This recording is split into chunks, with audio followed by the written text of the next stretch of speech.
Well, you're probably aware that Amphenol TPC is a supplier of durable wire and cable for harsh industrial environments. Did you know that we also carry a premium line of cable glands and strain reliefs?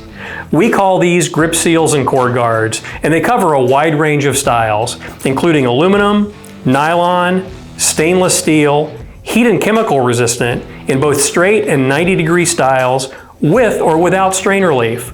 Let's take a look at the features that make ATPC's grip seals and Kord-Gards the best choice for your cable. First, each grip seal or Kord-Gard is sold as a kit that contains everything you need for quick assembly and maximum cable protection. For example, see these sealing bushings?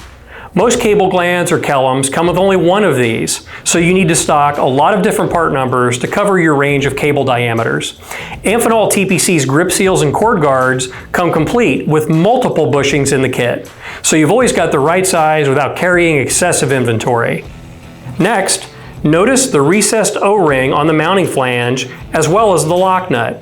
You should always have these to secure a cable gland to a panel and keep moisture and contaminants out, but they're not included with many other cable glands.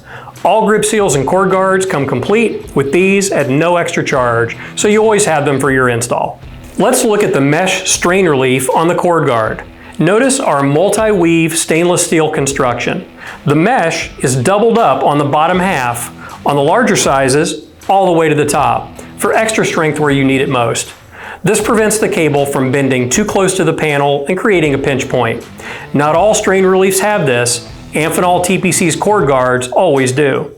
Finally, look at the stainless steel stranding itself. Even on the part that is single weave, notice that our stranding is a heavier gauge and more robust than most commodity strain reliefs. This reduces fatigue on the cable and is much more durable. For more information, please visit tpcwire.com.